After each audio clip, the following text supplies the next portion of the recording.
დავიძარით მეციდან. Რაღაც საინტერესო ადგილი გველოდება წინ ჯერ არ ვიცით. ნატალიმ სიურპრიზი უნდა გაგიკეთოთო.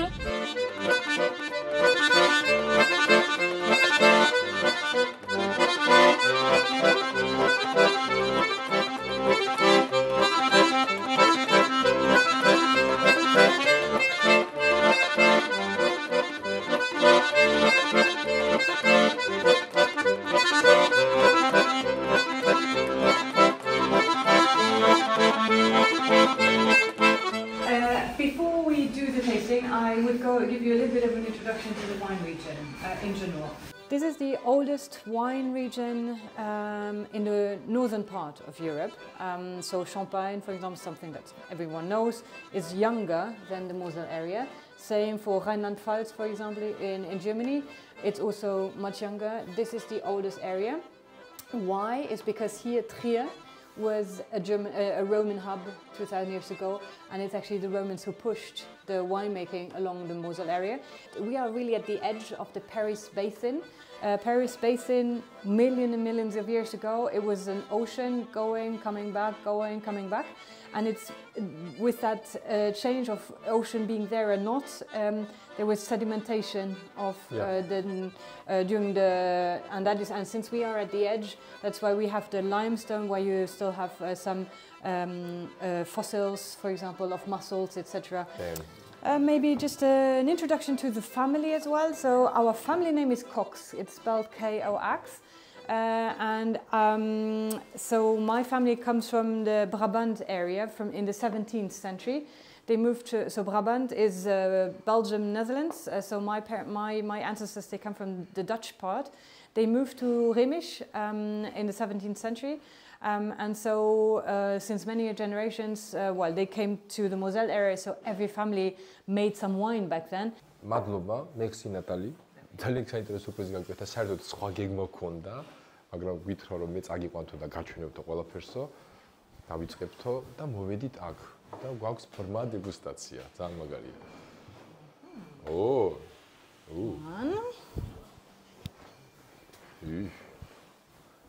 It's sparkling. Yeah. 1, 2, 3, 4. So it's a bit a different color. სხვადასხვა ფერის გვაქვს, თეთრი ღვინოები.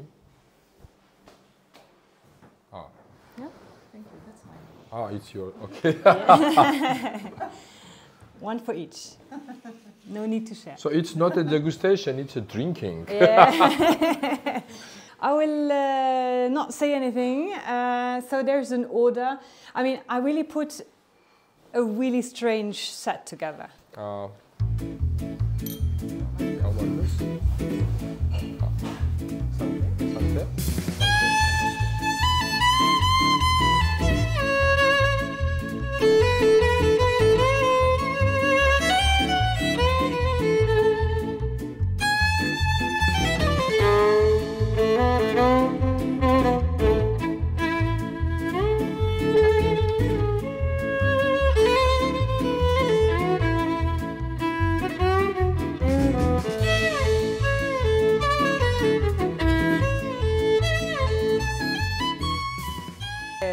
This is very intensive. This is like a very sweet taste. Yeah. Yeah, with taste. It's very, I don't know, some candy taste even. Yeah, some candy taste. Or like a burnt sugar or something, but it's dry. Yes, It's dry. exactly. Yeah. This is wine I really like for the taste. If you just compare all of them, for the taste, for me it's the favorite. What you prefer? Yeah. Yeah. So for drink, for the long process of Yeah. drinking. Yeah. So variety I can't say. Sorry. Yes. Yeah. It's very good. I thought there could be a little bit of oak. Yes. barrel. Yes, it Yeah, is it's oak, exactly. Yeah. Very good. Yeah. It's the only one with oak. Yeah. So on that palette. Yeah, Okay. that's what it is. But why it has this kind of taste. Yeah. It's very good. Third one, it's very aromatic. Yeah. And exactly, I don't know. She suggested it could be It could be a Pinot. Yes. But for me, Yes. exactly 100% the same taste and smell, but in West Georgian variety, it's olikaori. Very, very similar. Okay. If it's Pinot, they are more or less the same type. Okay, okay. It's this is also a very young wine. Young and yes, acid. Yeah. Acidity. And this will be smoother with time. We bottled it 2 months ago. So it's really young.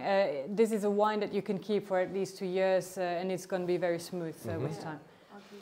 This one, it's very, very interesting. It's very oily. Yeah? Very oily, and I think it's had a few days or a few weeks with skin contact. Yes. Am I right? Yes, and you are. to tan. You know, what is usually we do this way, and it's very familiar taste. Yes, yeah. yes. So the skin. We called it the wake-up wine. The wake-up wine. The wake-up wine. Yeah, it's very. Okay. Yeah. It's like shut your head. Wake up. Yeah, it's very acid and also young.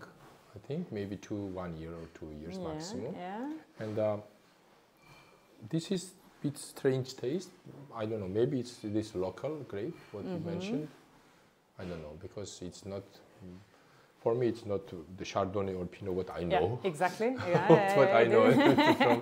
From here, it's something else I never tried. Yeah. Oh, very good, very good. So I will get the bottles, and then we see. The last one, Qvevri Riesling. I don't know if you had Riesling skin contact in I never Qvevri tried before. that. So you mentioned acidity. Riesling is the grape variety with the highest acidity in Luxembourg. That's why it's a wine you can also keep for another 10 years, no problem. It's very stable.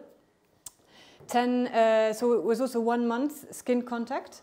Oh, the percentage of the skin? 100%. 100%. Yeah. We always destem. For the 3, we always do destemming, so only the berries. Only the berries, yes, yeah.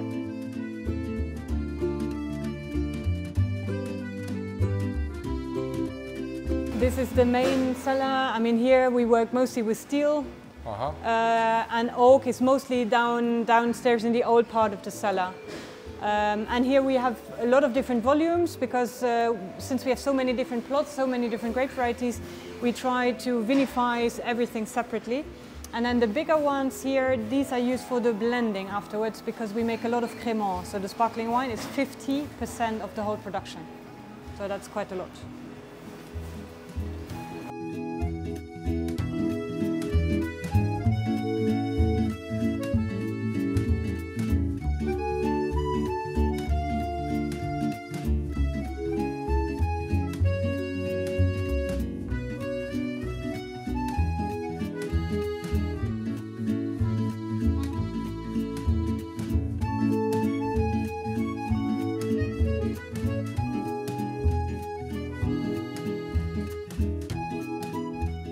I was only in Kakheti. Yeah, but in the West we have this.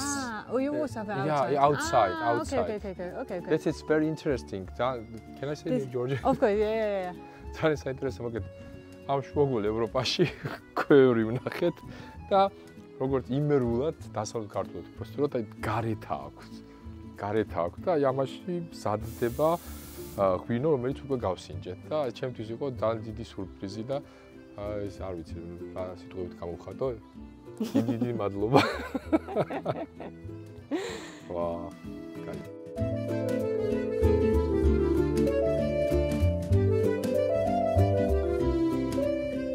რამახალი დაიწყო სურპრიზით. ნახეთ შუაგულ ევროპაში ქვევრის ღვინო გავსინჯეთ, დავაგემოვნეთ და არა ხინკალი ხა გვაკლია რა. და ხაჭაპური. ხაჭაპური.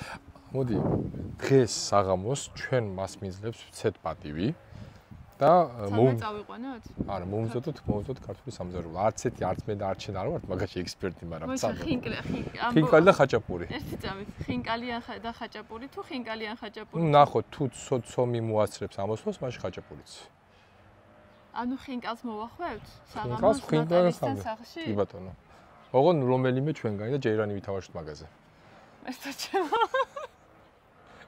ანუ აი როგორ რაღაცა იცი? კაი, მოდი, მზადვა. ნებისმიერ წაგებული მართლა ძალიან დიდი იმაშია შარში.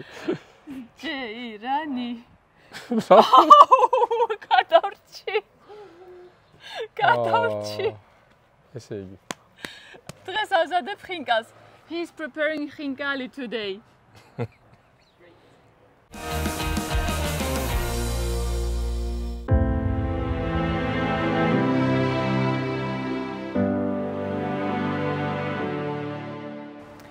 ყველას გაგვიგია ერთხელ მაინც ცხოვრებაში ტერმინი შენგენის ვიზა.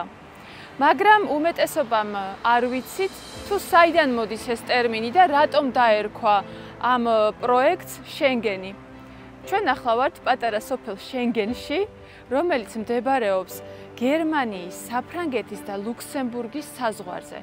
სწორედ აქ მოეწერა ხელი 1985 წელს შენგენის შეთანხმებას, რომელიც გულისხმობდა თავისუფალ უვიზო მიმოსვლას ქვეყნებს შორის. 2017 წელს ჩვენს ქართველებსაც მოგვეცა საშუალება გამარტივებული წესით გამოგზაურა ევროპის ნებისმიერ ქვეყანაში. ახლა კი გავისაენებთ აუცილებლად ზუსტად იმ ადგილზე, სადაც სამი ქვეყნის საზღვარი გადის.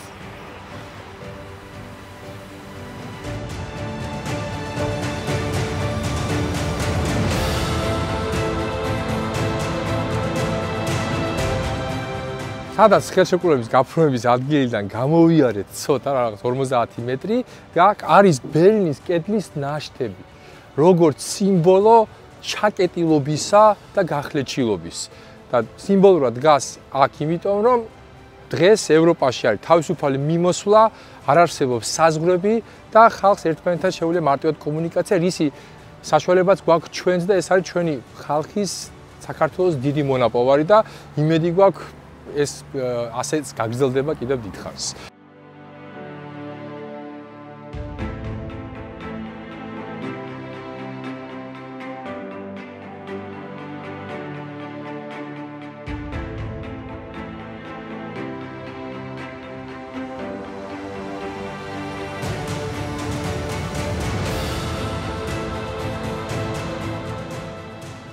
ახლა ზუსტად იმ ადგილზე ვარ, სადაც იკვეთება სამი ქვეყნის საზღვარი.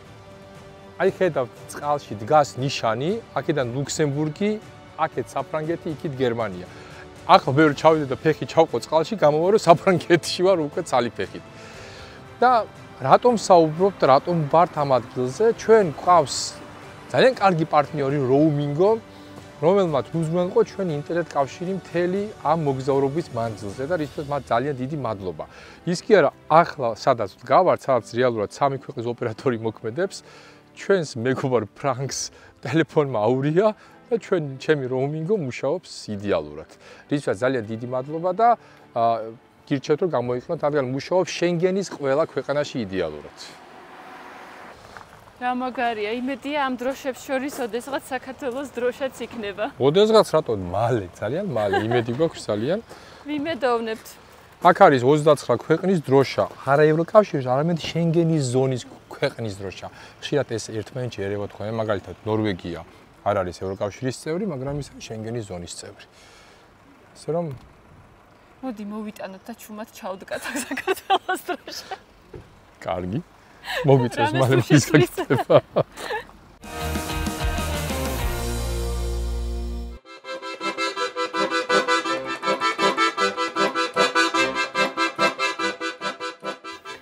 ევროპაში მოგზაურობისას ძალიან ხშირად გვხვდება ციხესიმაგრეები, რომელიც ერთმანეთზე უფრო ლამაზი და საინტერესო ისტორიის მქონეა.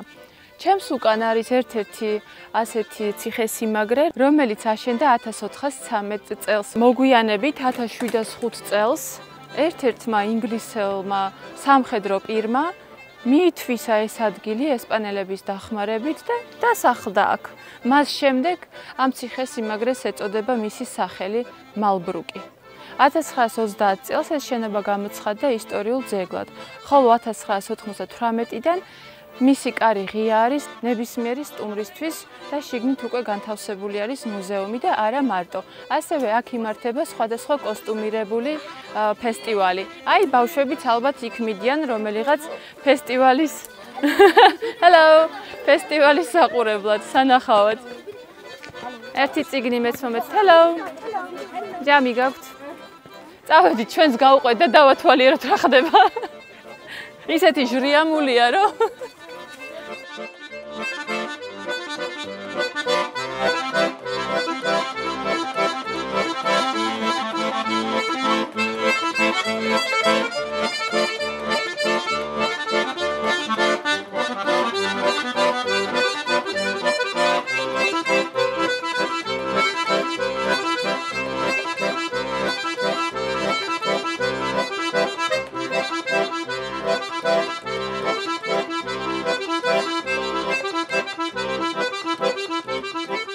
ციხესიმაგრე ისე მაგრად არის შემორჩენილი, აი ხა დავდივართ, ვსეირნობ და თავი მგონია ნამდვილი ლორდი. მართლა ესეა, ფანტასტიკურად გამართული ინფრასტრუქტურა. არ არის მხოლოდ რა ციხე და ნანგრევი. აი კოშკში რო შემოვედით, იქ არის აწყობილი ისტორიას მოყვები თავიდან ბოლომდე, გრთავს. რო შემოდიხარ, იქ შეგიძლია QR კოდი დაასკანერო, პირდაპირ მიიღო ინსტრუქციას და გადახვიდე დროში. ძალიან მაგრად შემორჩენილი ინფრასტრუქტურა და ფაქტობრივად ციხე არ დანგრეულა. მას ყოველთვის ჰქონდა მე-19 საუკუნემდე ფუნქცია, აქედან გამომდინარე ციხე არ ფაქტობრივად იდეალურად შემორჩენილი, მხოლოდ კოსმეტიკურად არის რაღაცები შეკეთებული სავარაუდოდ. ძალიან შთამბეჭდავია სავიში შიდა დიდი ეზოს კლასიკური გოთიკური არქიტექტურით და რაც მთავარია, ციხე არ არის მხოლოდ ციხე, რომ მიხვიდეთ ნახო. ჩვენ ვნახეთ უკვე ექსკურსიები ბავშვებს, რომლებიც მთლიან ჩართული არიან და აი ფაქტურად დროში მოგზაურობენ და აკეთებენ ძალიან ბევრ აღმოჩენას და ფაქტურად აი სანახაობა, სწავლა, შემეცნება ერთდროულად ხდება ამ ადგილზე, რაც ძალიან კარგი იქნება და ჩვენთანაც მსგავსი რაღაცები ხდებოდეს. გარდა ამისა, ფესტივალები, რომელიც უკვე ირინა მახსენა, არის ფაქტურად აღდგენილი მთელი ეს შუა საუკუნეების ისტორია, 28 აი ხა მალე იქნება, სამწუხაროდ ვერ ვასწრებთ, მაგრამ რა ვქნათ, იმედია სხვა დროს მოხვდებით.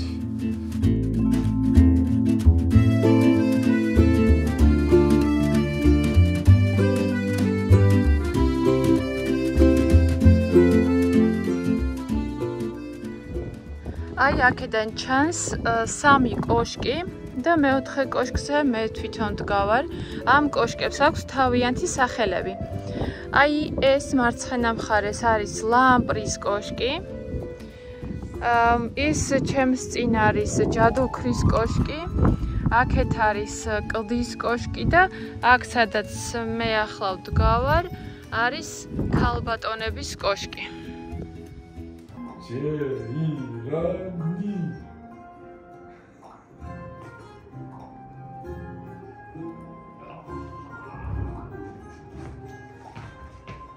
Let's go. Let's go.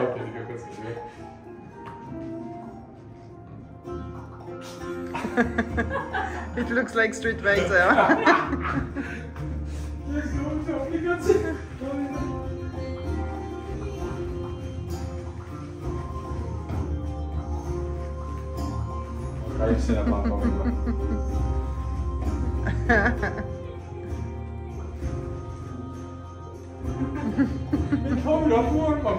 You are the rider.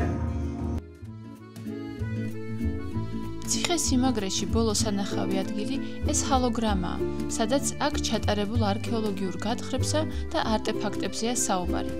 ახლა კი დრო დავემშვიდობოთ ამ ულამაზეს ადგილს. წინ კი ხინკლის მოხვევა გველის.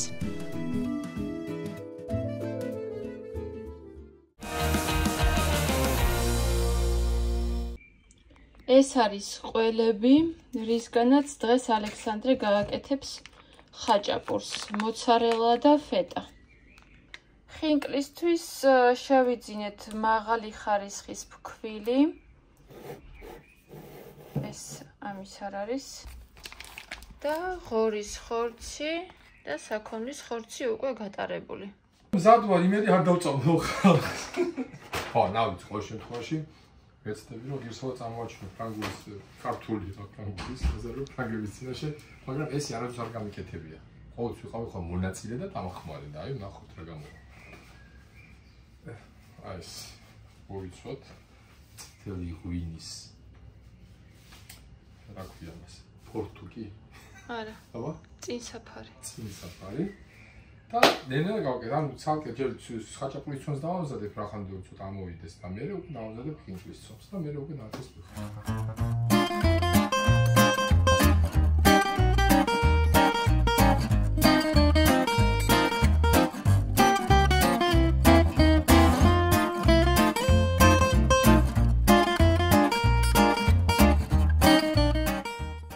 მოგეთ სანამ ცომი ისვენებს, აღმოაჩინეთ რომ ამათ აქვთ ადგილობრივია ჩილოეთ საფრანგეთის დამახასიათებელი სასმელი ქვია პიკო. პიკუნ.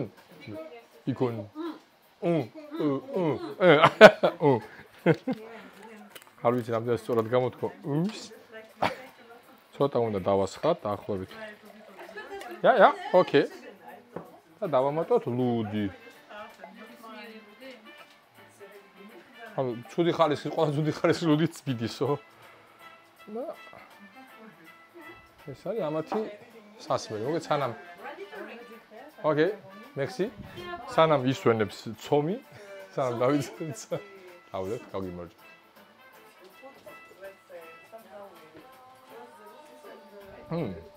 ძალიან გაიგეს ფოტოშოპის. მე მგონი ესეთ უნდა წავოვიხოთ. But wait, I saw that there was Grossman paintings. You can know the moment that I want to start.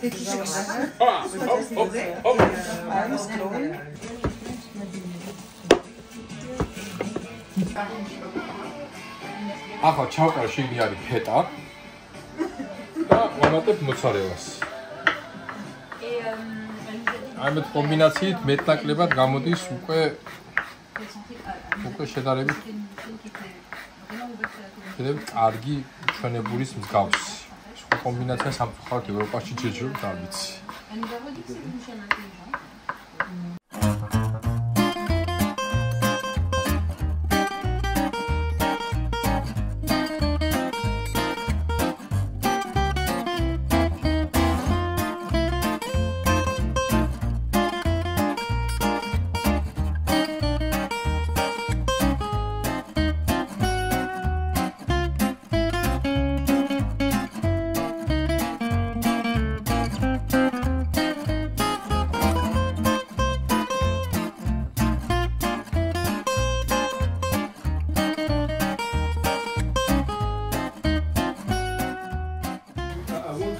Just because it's not possible to do it. Matter of fact, yeah, I can, but I don't feel just like. ძველი აჭარული კეთდებოდა ხოლმე, ძველი კვარი, anymore about the relationship I have with my parents. I heard a lot. I felt. You met his parents? Not yet, actually. We weren't merged. Okay. We Baram. weren't merged.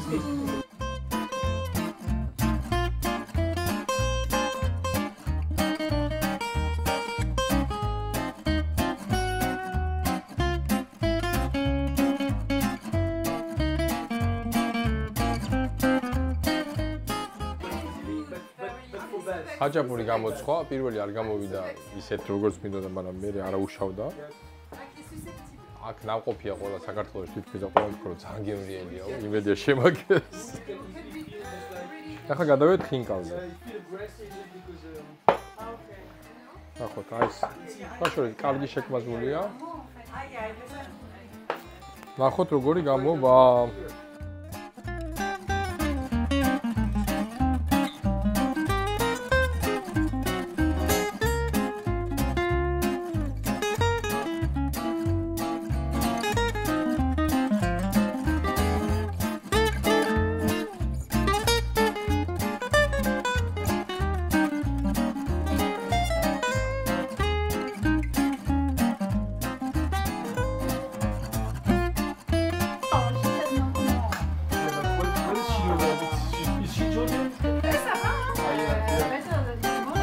ესე ხალისობს მეცის ნაღების საზოგადოება.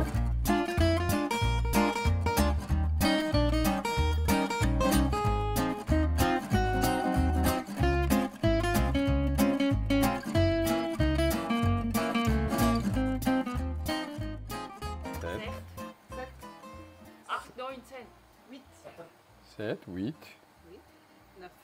9. Kap, 9. Nif. Okay. Oh. Okay. Sit somewhere in the middle and let's dance around. At the middle of the night. Na. It's ხაჭაპური ავიღოთ. Now. Wow, they're huge. So nice. They're huge, yes. Wow. Yeah, it's hot. Okay. Which one? მითხარი ახლა შენ როგორც ექსპერტის აზრი. I will need the plate. ძალიან გემრიელია. არა მართლა, ოღონდ იცი რაც გქონდა? ძალიან. გემრიელია. გემრიელია. So good. მართლა? Sauce is here. Sauce is enough? წვენი საკმარისია აქ? Very good. Wow. Well done, Alex. Well done, Aiko. Am I the only one to grab it ჩაბარებულია by შენი the... ჯოირანი. ძალიან მინერიული მართლა. ხო. Okay. Okay, სავა? Ça va? აბა გაგვიმარჯოს. გაგვიმარჯოს. საქართველოში დაბრუნების დრო დადგა. ჩვენი პირველი ეპიზოდი ზემო იმერეთს ეკუთვნის. წინ გველოდება დიდებული აკაკის საყვარელი ადგილები და მოდინახეს განახლებული ციხე-სიმაგრე.